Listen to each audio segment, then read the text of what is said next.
그러면 제가 지금 이삿짐 정리를 하면서 책을 엄청 많이 팔고 있는데 책을 자그마치 알라딘에만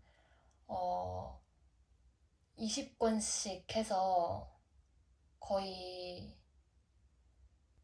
6, 7박스는 판 것 같거든요.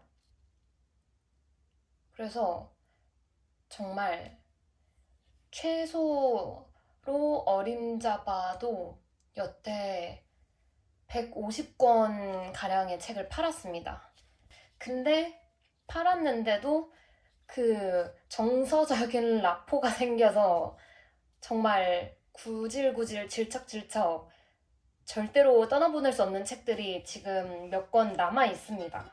그래서 이거를 한 권씩 들여다보면서 얘네들을 보내줄 것이냐 아니면 어떻게든지 킵을 할 것이냐 이거를 결정을 하려고 합니다. 그러면 먼저 원서부터 보여드리면은 일단은 바로 이 책 리틀 라이프라는 하냐 야나기하라? 일본계 미국인 작가가 쓴 작품인데요. 여기 보시면은 상을 받았는데 이거는 뭐냐? 내셔널 북 어워드를 받아서 딱지가 이렇게 딱 있습니다. 그리고 이 책을 두께를 보면은 굉장히 두꺼워요. 페이지 수가 한 몇 페이지냐? 800쪽이 넘는 정말 어마어마한 두께의 책인데요. 이게 이렇게 딱 봤을 때는 엄청 두꺼워 보이는데 한 5분의 1 정도만 이렇게 좀 읽으면은 뒤에는 진짜 완전 호로록템. 그래서 왜 호로록이 되냐면 호로록이 될 수밖에 없는 게 진짜 이 주인공의 앞으로 어떤 일이 닥칠지 이거를 생각하면은 멈출 수가 없는 거예요. 그래서 잠깐 얘기를 해보면은 이게 4명의 친구에 관한 이야기거든요. 이 4명이 주드, 그리고 윌렘하고 제이비랑 말콤 이렇게 4명의 친구가 등장하는 책인데 표지에서 어떤 남자가 엄청 고통스럽게 얼굴을 찡그리고 눈물을 흘리고 있습니다. 이게 그냥 리틀 라이프 요약본. 여기서 4명이 대학교 동창으로 나오는데 되게 명문 대학에 이 4명의 친구가 서로 만나게 돼서 가까워집니다. 관심 분야가 비슷하고 서로 되게 끈끈한 우정을 맺게 돼요. 이 4명 중에서 가장 주인공격으로 나오는 친구는 이 주드라는 친구인데 굉장히 불우한 가정사를 가지고 있음에도 그거를 나머지 3명의 친구들에게 알려주지 않아요. 그리고 몸이 어딘가가 되게 불편하고 끊임없이 주드가 아프다는 것이 처음부터 암시가 됩니다. 그리고 그거를 다른 친구들도 이미 알고는 있지만 정확히 왜 아픈지, 어떻게 아픈지, 어쩌다가 아프게 됐는지 이런 거는 주드가 직접 말하지를 않기 때문에 알 수가 없게끔 나오게 돼요. 그리고 이 리틀 라이프가 진행이 되면서 점점 이 주드라는 친구의 기구한 사연과 불행했던 과거가 드러나고 그게 이제 현재 시점과 맞물리면서 나머지 3명의 친구들과 엮어가는 우정이 쌓아져 나가면서 주드가 이런 불행했던 과거를 어떻게 딛고 일어서는지 그리고 불행에 무너지는 모습을 보일 때마다 주변에 조력하는 인물들이 나와서 주드를 엄청 사랑해주고 애정을 주고 아껴주거든요. 그런데도 불구하고 주드는 끊임없이 불행과 사투를 벌여요. 그래서 자꾸 최선의 선택을 하지만 최악의 결과를 불러일으키는 일들을 겪게 되는데 이 책이 단순히 그 주드한테만 집중을 하는 건 아니고 그 옆에 있는 윌렘이나 제이비랑 말콤의 인생의 단면에 대해서도 되게 지속적으로 비추어 주거든요. 그래서 이 책이 일단 두께에서 보다시피 각 인물, 네명의 인물을 조명하면서 굉장히 깊이감 있게 인물을 그려냅니다. 그래서 조금만 이제 읽게 되어도 그 캐릭터에 대한 애정이 좀 생겨나고, 그러면서 더 많은 그 개인적인 서사나 사연들을 알게 되면 더 이제 그 인물에 대한 애정을 갖게 되면서 한 중반부부터는 눈물 없이는 읽을 수 없는 책. 그래서 저는 엄청 인상 깊게 봤던 게 계속 막, 이러면서 울면서 봐가지고 진짜 페이지마다 눈물 자국이 뚝뚝뚝뚝. 근데 이게 불행서사로 악명이 높아요. 그래서 유튜브에 리틀 라이프 리뷰 이런 거, 북 리뷰 이런 거 쳐보면은, 신랄하게 비판하는 독자들도 꽤 많은데, 왜냐면, 한 명의 인물에게 어떻게 이런 세상 풍파와 모진 시련, 모든 불행을 다 엮어줄 수 있느냐. 이거는 단순히 불행 서사와 그거를 역경을 딛고 일어서는 개인적인 성장이 아니라 결국에는 불행 포르노다. 한 사람이 얼마나 처절한 불행을 겪고 망가질 수 있는지에 대해 서술을 하면서, 그거를 이제 바깥에서 있는 시점인 독자들은 보면서, 불행 포르노를 즐길 수밖에 없게끔 소설이 짜여져 있다. 이렇게 강하게 비판하는 분들도 계십니다. 그리고 반면에 불행의 깊이나 그리고 그 불행에 맞서는 인물들의 감정 묘사가 굉장히 섬세하고 깊은 만큼 거기에 감흥되어서 똑같이 인물의 힘들어하는 감정을 독자가 느끼게 되면서 엄청 인상 깊게 읽는 분들도 물론 계십니다. 그래서 저는 조금 더 후자에 가깝지만 1회 완독을 하고 한 번 더 읽어봐야지 생각을 하면서도 범접할 수 없었던 게, 두께도 두께지만 시간이 좀 많이 걸리긴 하지만 이 4명의 인물들이 막 고통에 몸부림치고 어려워하고 인생을 버거워하는 그 모습이 굉장히 텍스트로조차 읽기가 힘들어져요. 그래서 매번 내가 정서적인 안정감을 찾으면 다시 읽어야지 라고 생각하다 그 순간은 오지 않았다. 그래서 이렇게 남겨져만 있는 상태입니다. 그래서 리틀 라이프이고요. 그 다음은 좀 가벼운 걸로 가고 싶은데 딱히 가볍진 않나? 이거는 Call Me By Your Name입니다. 제가 이 작품을 굉장히 좋아한다고 해야 되는 게, 일단 앞으로 나올 책들도 다 비슷한 결이지만, 그러니까 시놉시스 줄거리 전개가 비슷하진 않아요. 근데 공통적으로 제가 엄청 끌려하는, 매력적으로 생각하는 책들이 뭐냐면, 인물의 입체감, 깊이감, 인물의 묘사, 또는 그 인물들이 가지고 있는 감정 묘사, 탁월한 감정선, 이런 거를 엄청 끌려 하거든요. 그래서 아까 전에 그 리틀 라이프도 그렇지만 콜미 바이 유어 네임도 주인공은 엘리오랑 누구냐? 올리버. 주인공 격인 엘리오랑 올리버가 나오는데, 그 두 중심 인물이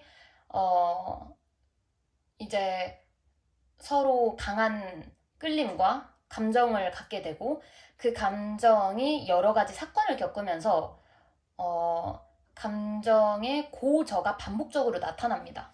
그러면서 두 사람의 그 거리 또한 가까워질 때도 있고 멀어질 때도 있고, 그러다가 다시 더 성큼 가까워지고, 이렇게 되어 가는데, 사건들이 중간중간 드러나기도 하지만, 그리고 그 사건들이 당연히 인물들의 감정 묘사에 큰 영향을 미치기는 하지만, 어떤 사건, 그 사건의 육하원칙보다도 제가 더 매력적으로 생각하는 거는 그 사건으로 인해서 어떤 에피소드 때문에 그 에피소드가 두 인물에게 미치는 영향, 파장이 어떻게 글로 풀어져 나가지는지를 저는 엄청,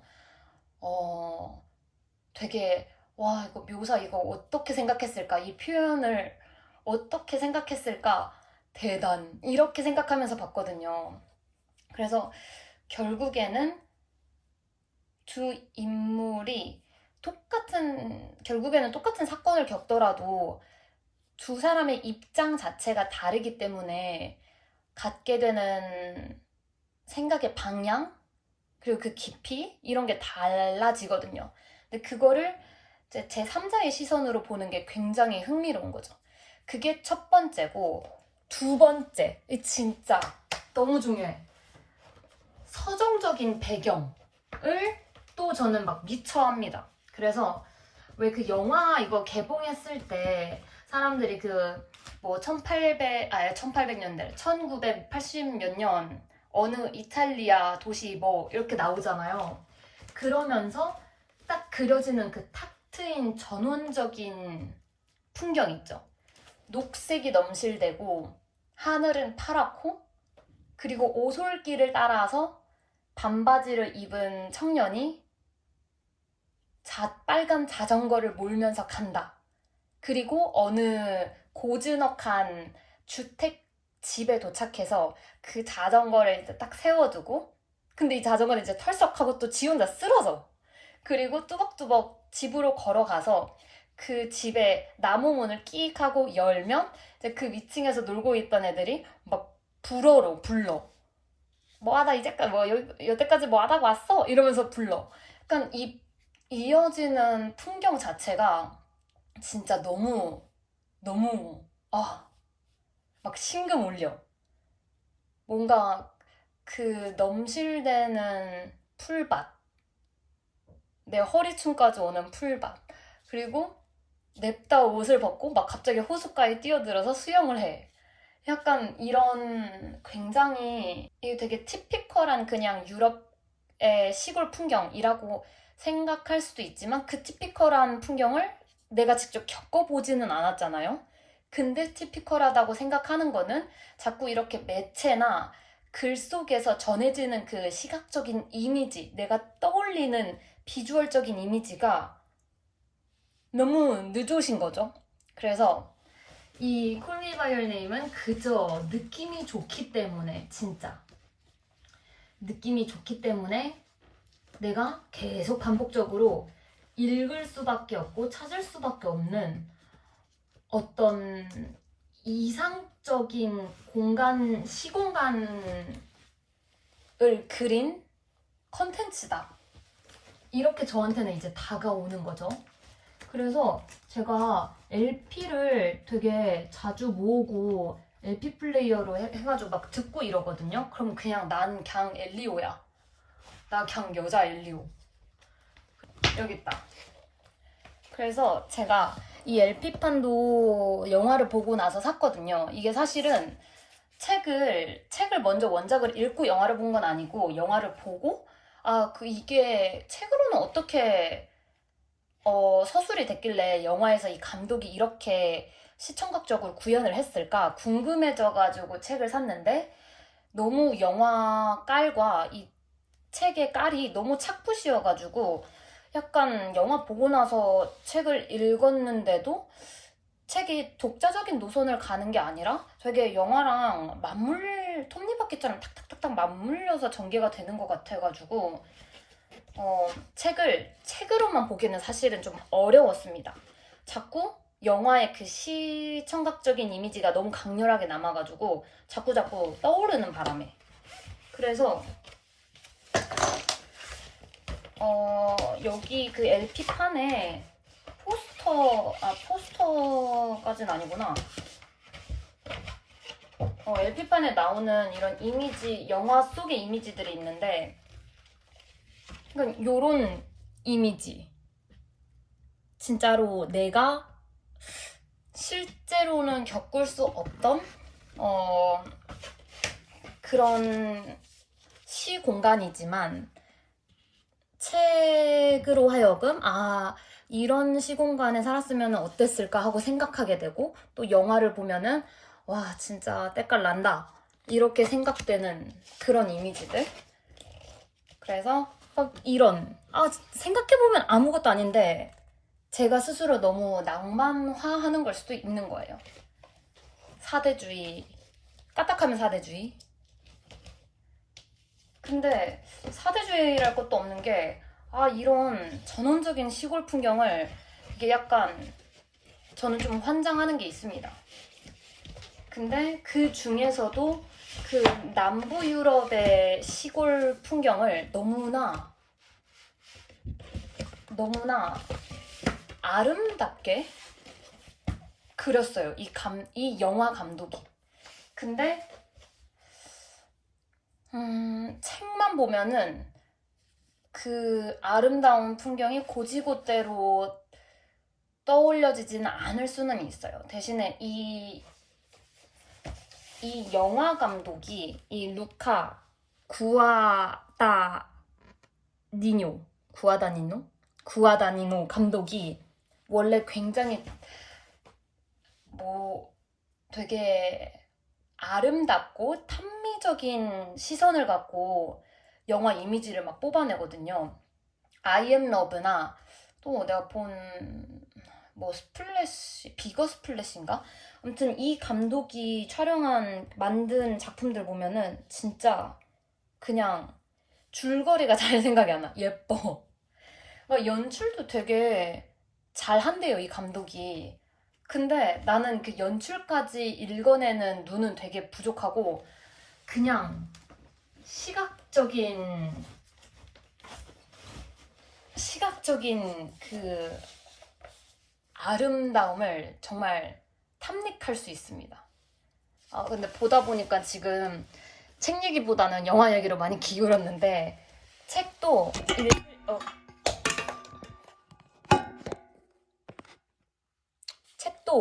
읽을만 하다.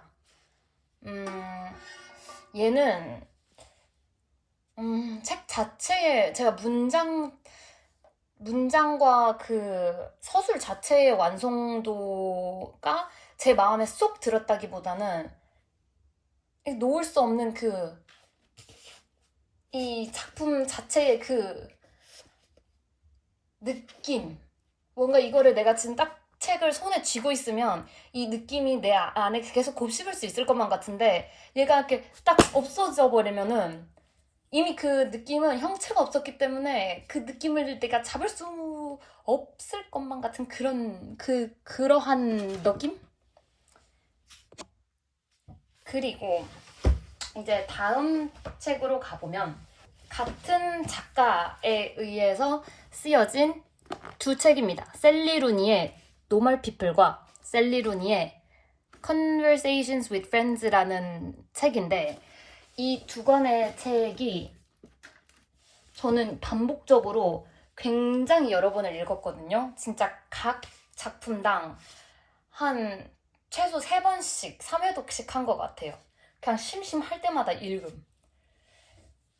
근데 지금 제가 미련을 갖고 끝까지 남아있는 게 이 두 권인 것 뿐이지 셀리 루니 작가가 여태까지 쓴 작품을 저는 다 읽었거든요.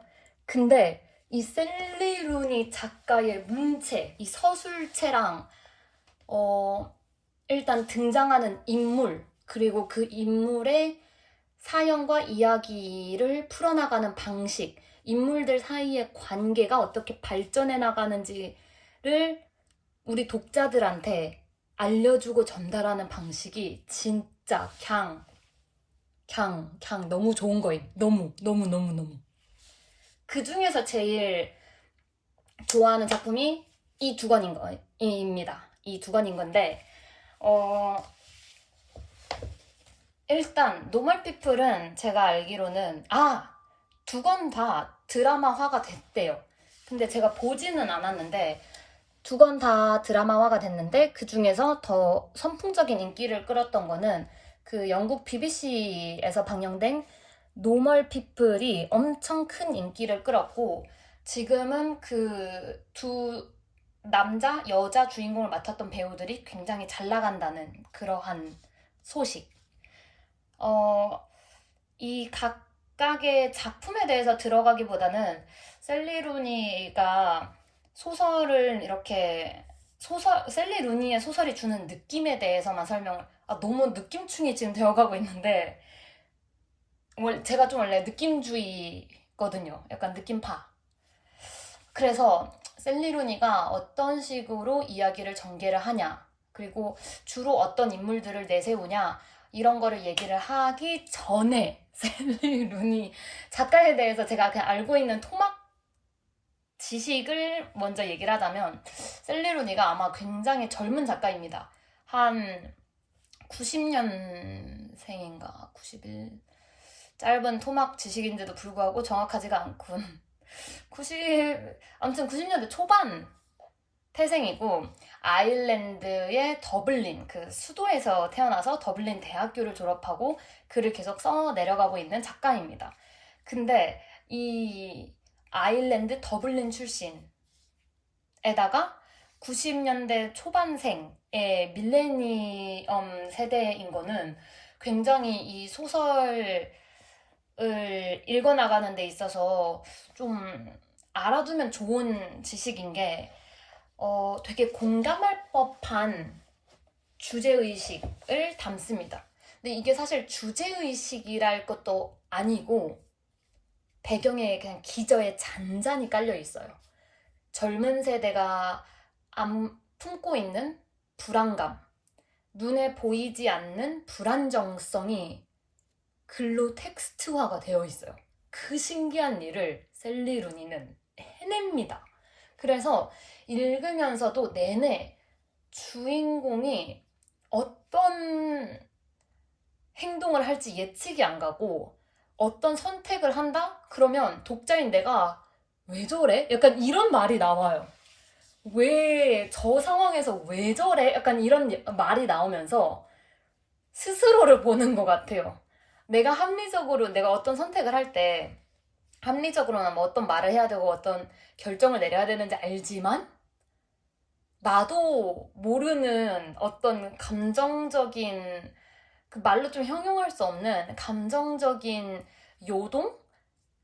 감정적인 여파에 휘둘려서 정말 뜬금없는 선택을 하거나 정말 최악의 경우에는 절대로 해서는 안 될 선택을 할 때도 있잖아요. 근데 그거를 여기 나오는 인물들은 주로 셀리 루니의 소설에 나오는 인물들은 합니다. 저지릅니다. 그리고 합리적인 선택이 아니었기 때문에 인물들한테 안 좋은 결과를 불러일으키기도 하거든요.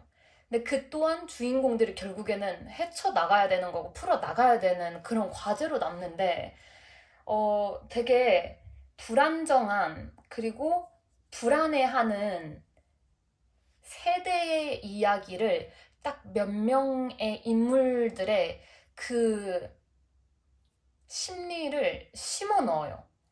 그래서 이 인물들이 결국에는 그냥 한 명의 개인이 아니라 진짜 뭐 아일랜드 사람들뿐만 아니라 유럽 사람들뿐만 아니라 전 세계의 우리 세대를 관통하는 인물을 되게 입체적으로 그려내지 않았나 이렇게 읽으면서 생각이 들거든요.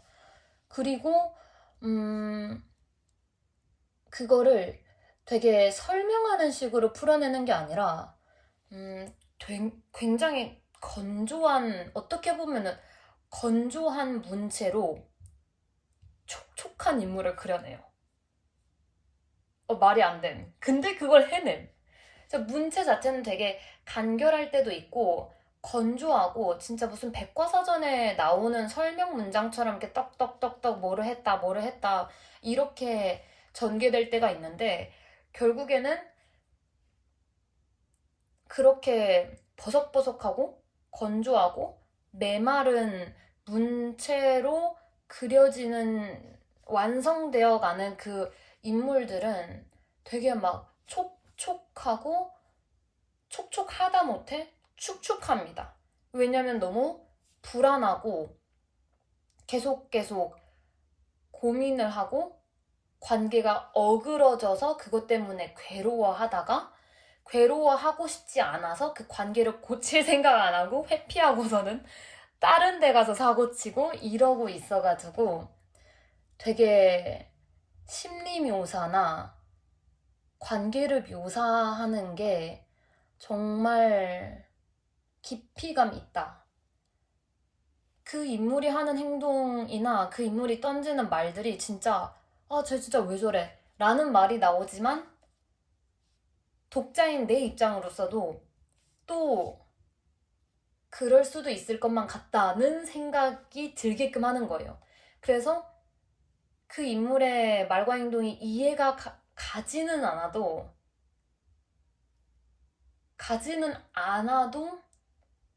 그럴 수 있지. 이렇게 생각하게 되는 거예요. 그래서 되게 묘한 느낌을 주는 책들입니다. 그리고 그 다음으로는 마찬가지로 한 동일한 작가가 쓴 작품입니다. 첫 번째는 골드핀치. 우리나라 번역 저서로 황금방울새인가? 그걸로 번역이 됐다고 하는데 여기 나온 이 표지에 나온 이 작품이 짠 보이시는지요?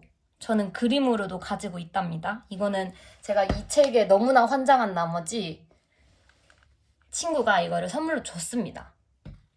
친구도 정말 대단한 친구야. 그리고 그 다음 책은 마찬가지로 도나타트의 시크릿 히스토리라는 책인데 이거는 제일 최근에 끝냈는데 제가 지금 보니까 이 책도 좀 되게 두껍다 생각하면서 읽었거든요. 이 책이 시크릿 히스토리가 거의 550쪽을 넘기는 책인데 이 책을 다시 골드핀치를 다시 보니까 골드핀치 진짜 그냥 이걸로 맞으면은 그냥 기절 하겠는데. 이건 몇 쪽이지? 이건 800쪽이 넘네요. 이거 진짜 두꺼운 책이긴 하다. 근데 제가 이 책 진짜 최책이라서 요만한 800쪽짜리 넘는 책을 이것도 마찬가지로 3번, 4번 완독한 것 같아요. 처음 사고 나서. 처음에는 이거 여기 퓰리처상 받았다고 마크 써져 있어가지고 서점 가면 책이 진짜 너무 많잖아요. 뭘 사야 되지? 싶을 때 가끔씩 저 그냥 뭐 전미 무슨 비평가 협회에서 상 받은 거, 뭐 노벨 문학상 이런 거 네임드 상 받은 거 가끔씩 살 때 있거든요. 그렇게 그냥 우연히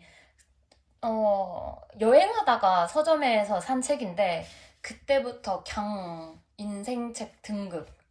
그리고 제가 이거를 책을 읽을 때 프랑스 남부 도시를 이렇게 여행하다가 이 책을 산 건데 이 책의 그 약간 되게 슬프게 엄청 서정적으로 흘러가는 부분을 읽을 때 니스 해변에서 이걸 읽고 있었어요. 그래서 더 이 정서적인 라포가 그때 너무 끈끈해져가지고 어떻게 그냥 갖고만 있는 책. 그리고 그때 읽고 나서 몇 차례 더 읽고 더 애정이 생겨버린 거죠. 그래서 이 책을 먼저 단독으로 얘기를 하자면 일단은 도나타트가 저는 진짜 요새 작가라고 생각했는데 아니더라고요. 그리고 이 작가도 굉장히 흥미로운 게 90년대부터 작가 활동을 시작했는데 거의 10년에 한 권 꼴로밖에 책을 안 내요.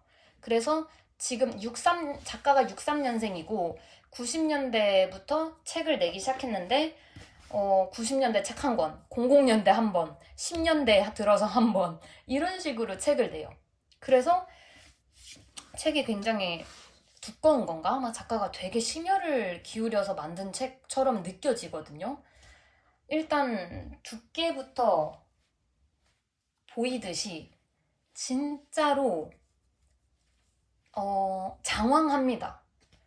배경 묘사도 장황하고 사건이 본격적으로 일어나기 전에 그 기저에 깔리는 짜잘한 연계되어지는 작은 에피소드들의 묘사도 엄청 자세합니다.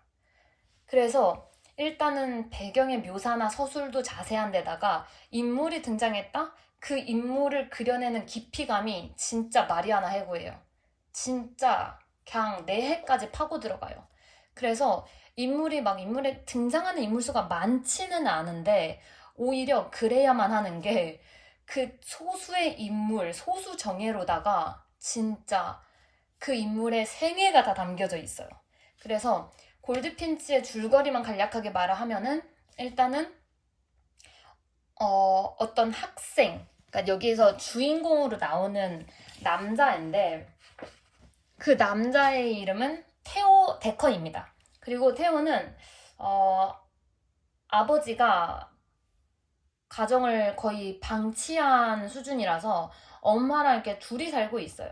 엄마는 그 엄마의 배경에 대해서도 엄마라는 인물에 대해서도 책이 전개가 되면서 쭉 나중에 드러나는데 그럼 간략하게만 얘기하자면 엄마는 배우의 꿈을 가지고 큰 도시로 나온 시골 소녀였습니다. 그래서 되게 미학적인 조예가 깊고 예술적인 조예가 깊으신 분인데 그래서 이 테오랑 엄마는 좀 유대감이 굉장히 깊고 자주자주 미술관이나 박물관을 다니면서 둘 사이가 굉장히 끈끈해요. 그리고 어느 한 날, 마찬가지로 테오랑 엄마가 미술관에 가게 되는데 이 미술관에 가게 되는 계기를 그려내는 서술도 굉장히 장황합니다. 태호가 학교에서 무슨 일이 있어서 엄마가 소환이 되는데 엄마가 소환이 돼서 둘이 같이 학교를 가게 되는 날입니다. 그래서 태호는 당연히 기분이 좀 언짢고 걱정스럽고 불안하고 하는데 엄마는 그 엄마의 특유의 캐릭터가 있어서 굉장히 활달하게 태호를 이끌고서는 비가 내려서 택시를 타고 가는데 택시를 타고 가는 길에 엄마가 약간 속이 안 좋은가 멀미를 하나 해가지고 중간에 내려요. 우연찮게도. 그리고 굉장히 우연히도 내린 곳에서 제일 좋아하는 그 현대미술관, 약간 모마 이런 걸로 그려졌던 것 같은데 그래서 현대미술관을 가가지고 엄마가 제일 좋아하는 작품들을 같이 보게 됩니다. 그런데 어떤 사건이 일어나냐면 그 미술관에서 어떤 폭발물이 테러 때문에 폭파하는 사건이 일어나게 돼요.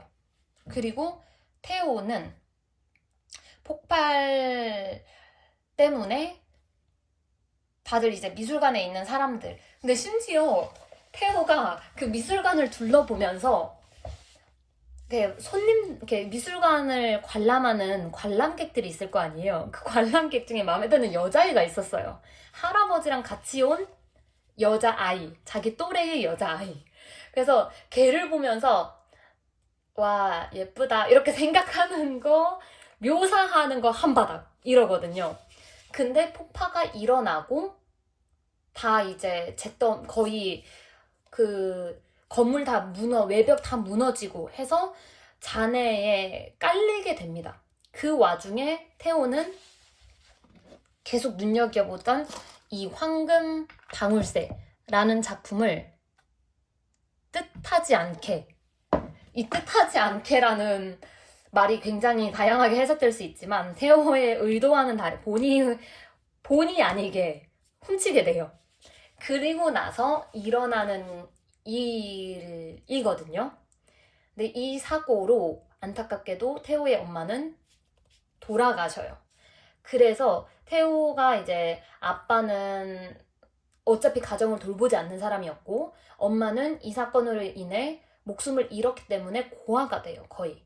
그래서 태호는 이제 혼자 있을 수는 없으니까 결국에는 다른 도시로 이사를 가게 되는데 그러면서 다른 친구들을 만나게 되고 그리고 동시에 태호가 훔친 이 작품이 있지 않습니까? 시가 몇 억에 달하는 이 예술 작품. 그래서 그것 때문에 휘말리는 내용이 쭉 나오는데, 이거는 태호가 이 당시 아마 중학생이었던 걸로 묘사가 됐던 것 같은데, 초등학교인가 중학생인가? 이때부터 성인이 될 때까지의 이야기가 쭉 담겨져 있어요. 그러니까 결국에는 진짜 한 사람 인생 통째로 담은 거예요. 그래서 읽고 나면은 진짜 여운에서 헤어나오기가 어려울 정도로 깊이감 있는 묘사가 줄을 이룹니다. 그리고 진짜 진짜 이거 읽으면서 내가 눈물 흘렸다 하는 부분이 있는데, 진짜 원래 소설책을 읽고서는 눈물을 막 자주 흘리는 편은 아닌데, 이런 식으로 감정 묘사? 그리고 그 인물에 대한 묘사가 너무 깊이감 있게, 너무 심도 있게 다루어지면은 진짜 나는 이 인물을 그냥 나야. 이 인물이 그냥 내가 되는 거야. 그래서 이 인물이 뭔가 가슴 아픈 일을 겪는다, 애처롭고 통탄할 일을 겪는다, 그러면 난 그냥 나한테 그 일이 닥친 건데 눈물이 나는 거지. 그래서 그렇게 되는 거거든요. 그래서 이거 읽고서는 눈물 주르륵 흘린 장면이 있었는데, 어디 갔지?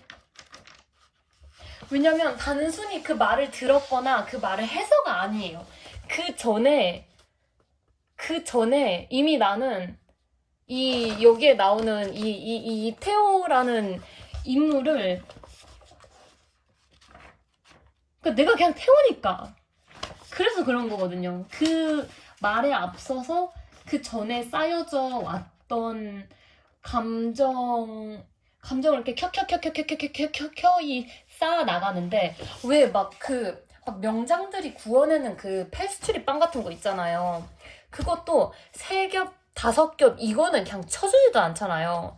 뭐 유명한 페스츄리점 가면은 140겹 이러잖아요. 자, 그냥 이거 뭐야, 800겹이잖아요. 그러면 진짜 심금을 울릴 수밖에 없는 게, 감정을 켜켜이 쌓아 나가니까 이게 결국에는 되게 무게감 있게 다가오는 어느 그 순간이 있어요. 되게 그 감정이 폭발하는 순간. 그거를 내 심장이 진짜 견딜 수가 없는 거예요. 그래서 자꾸 막 벅차. 뭐 얘기하는데도 막 벅차. 그 다음이 도나타츠의 시크릿 히스토리입니다. 그리고 이게 지금 도나타츠가 평생 걸쳐 쓴 책 2권, 3권 중에 2권이잖아요. 나머지 1권 진짜 무조건 보지. 내가 아직 안 샀다 뿐이지 진짜 무조건 본다. 일단 시크릿 히스토리도 배경이 되게 독특합니다. 독특한 분위기를 일단은 깔고 가요. 이 골드핀치도 사실은 평범한 주인공은 평범한 그 등장 서사를 가진 인물은 아니잖아요. 근데 시크릿 히스토리도 마찬가지. 일단 세팅 자체가 좀 되게 비범합니다. 뭐냐면 여기에 나오는 주인공이 6명인데 그 중에서 화자를 맡은 인물이 리차드예요. 리차드라는 친구인데, 어떤 의대를 처음에는 의대를 진학하려고, 메디컬 전공을 하려고 대학을 다니다가 흥미를 너무 못 느껴서 본인이 흥미를 가지고 있던 분야인 문학을 전공하기 위해서 대학을 옮깁니다. 그 햄튼이라는 대학으로 옮긴 다음에 학교를 다니다가 어떤 5명의 친구들이 똘똘 뭉쳐서 다니는 거를 보게 돼요. 근데 알고 보니까 그 친구들은 고전 그리스 문학을 전공하는 친구들이었던 거예요.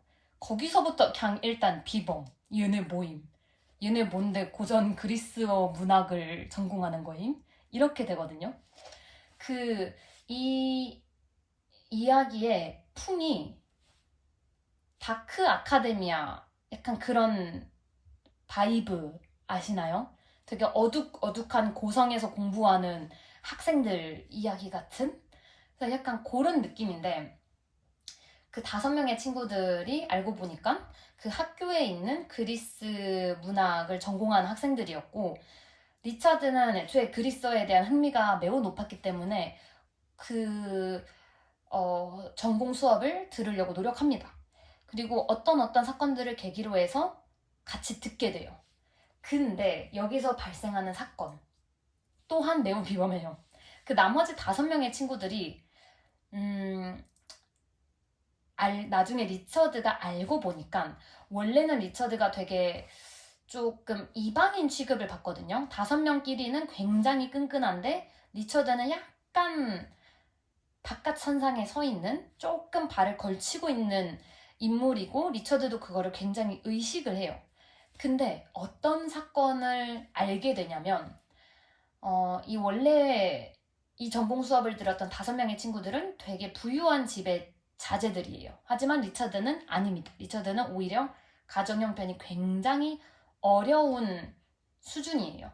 그래서 리처드가 방학을 맞이해서 다른 친구들을 다 뿔뿔이 자기 집으로 흩어지거나 휴양지를 가는데 리처드는 갈 수가 없어서 학교에 머무르게 되는데 학교에 기숙사에 있을 수도 없어서 결국에는 그 학교 옆에 있는 건물, 관리도 안 된 방치되어 있는 건물에 혼자서 기거하게 됩니다. 그러면서 거의 영하에 난방도 떼지 못하고 영하의 추위에 시달리면서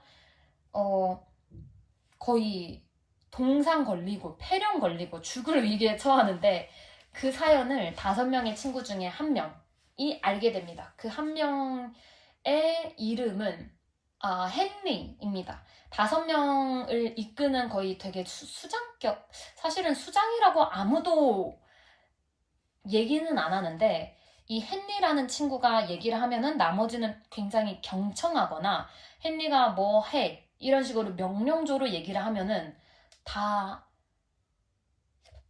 들어줍니다. 그래서 읽는 독자의 입장에서는 헨리가 되게 리더격 인물이구나, 아니면은 헨리의 말을 거역하는 친구들이 거의 없구나, 이렇게 생각을 하게끔 돼요. 그리고 나머지 5명 친구들 중에 헨리 1명, 그리고 이란성 쌍둥이가 있어요. 남자애 하나, 여자애 하나. 그 찰스랑 카밀라가 있고 프란시스란 친구가 있고 마지막이 버니라는 친구가 나옵니다.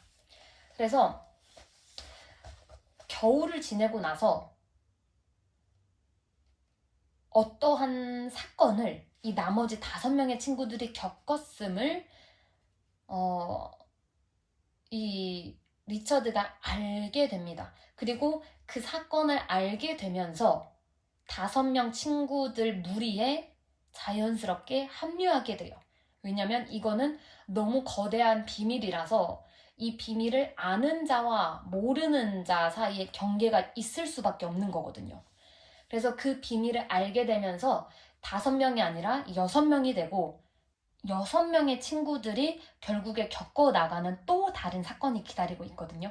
그래서 그 사건들의 연속선상에서 이 6명의 인물들 간의 관계가 어떻게 이어지고 틀어지는지, 어떤 갈등이 발생하고 그 갈등 때문에 또 어떤 다른 갈등이 또 발생하는지, 이런 게 되게 휘몰아치듯이 그려지는데, 마찬가지로 문체 자체는 굉장히 서정적이고 어떻게 보면은 유려해요.